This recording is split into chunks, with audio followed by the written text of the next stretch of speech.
জমা জলের ভোগান্তি থেকে দূর করতে উদ্যোগী গ্রাম পঞ্চায়েত সদস্য। বর্ষাকালে সামান্য বৃষ্টিতে হাঁটু জল হতো রাস্তায়।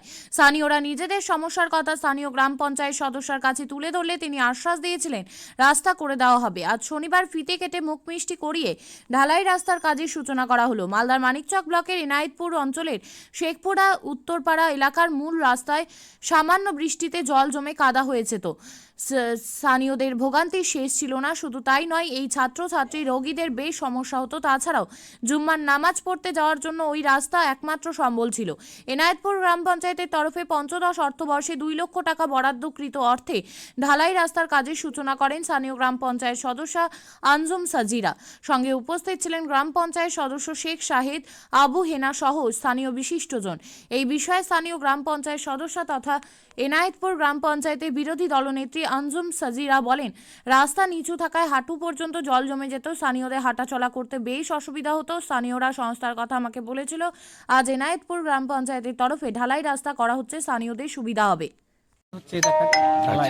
কতটা প্রয়োজন ছিল এটা? প্রচুর প্রয়োজন ছিল। আচ্ছা, মসজিদে যাওয়া, ওই গোরস্থানে যাওয়া, স্কুল, হসপিটাল সবই প্রয়োজন ছিল। আচ্ছা, কি হতো রাস্তায়, মূলত কি সমস্যা হতো? সমস্যা জল লেগে যেত। আচ্ছা, মানে নিচু ছিল অনেক। হ্যাঁ, নিচু ছিল। এটা নিয়ে 3 বার হচ্ছে, এবার ঠিক হচ্ছে। আচ্ছা, এবার আর অসুবিধা হবে না আশা মনে রাখছেন? ভয় হবে না আর। আচ্ছা, এবার হাঁটা চলা করতে সুবিধা হবে? হ্যাঁ, এবার সুবিধা হবে। আপনার নাম বলবেন? আপনার নাম?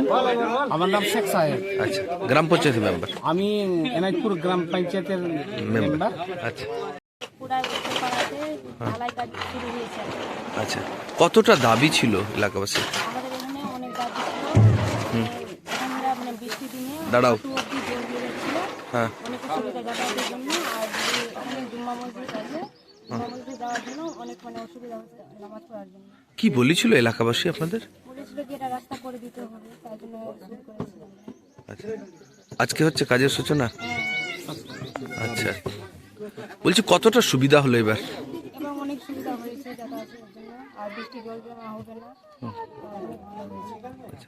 প্রতিশ্রুতি দিয়েছিলেন তাদের কি কাজ করে দেব? হ্যাঁ, বলেছিলাম, প্রতিনিধি দিয়েছি কি কাজ করে দিব সবাইকে, এবার সুবিধা হবে সবার জন্য। আচ্ছা, কত লাখ টাকা ব্যয় কাজ হচ্ছে? প্রায় 2 লক্ষ টাকা। আচ্ছা, কোন কোন ফান্ড থেকে হচ্ছে? গ্রাম পঞ্চায়েতের তরফে? হ্যাঁ, গ্রাম পঞ্চায়েত থেকে। আপনার নাম বলবেন? আমি এনায়তপুর অঞ্চলের বিরোধী দলনেত্রী আঞ্জুম সাজিরা। ঠিক আছে। কাজ হচ্ছে শেখপুরা উত্তরপাড়ায়, কি কাজটা কি? ঢালাইয়ের কাজ, রাস্তা ঢালাই হচ্ছে। কতটা প্রয়োজন ছিল, কি সমস্যা অনেকটা ছিল? প্রয়োজন ছিল, যেহেতু বর্ষার দিনে এখানে জল জমে থাকতো, প্রচণ্ড জল জমে থাকতো। এখানে নামাজ পড়তে যাচ্ছে সবাই, নামাজে প্রচণ্ড অসুবিধা হয়। পাশেই জামা মসজিদ আছে, জামা মসজিদ যেতে এলাকাবাসীর প্রচণ্ড অসুবিধা হয়। তারপরে স্কুলের বাচ্চা, তারপরে কোনো হসপিটাল যাওয়ার রাস্তাও এটা দিয়ে আছে, যে হসপিটাল যায়, প্রচণ্ড অসুবিধা হচ্ছে এখানে। মানে এটা মূল রাস্তা ছিল? একটা মূল রাস্তা, হ্যাঁ। আচ্ছা, আজকে ঢালাই হচ্ছে? আজকে ঢালাই হচ্ছে। কি দাবি রেখেছিলেন মেম্বারের কাছে? এটা দাবি ছিল আমাদের, যেহেতু যখন ইলেকশন হয় তখন বলেছিলাম যে এটা ঢালাই প্রয়োজন আছে আমাদের।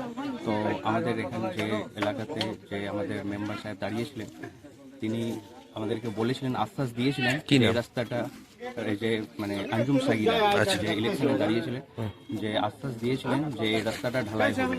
আর আজকে সেই দাবি মানে আমাদের যেটা দাবি ছিল সেটা উনি রেখেছেন, আজকে ঢালাই হচ্ছে রাস্তা। সুবিধা হলো? হ্যাঁ, সুবিধা, অনেকটা সুবিধা হয়েছে। আপনার নাম? আমার নাম আবু বাক্কার সিদ্দিক, স্থানীয় বাসিন্দা? স্থানীয় বাসিন্দা। বাহ।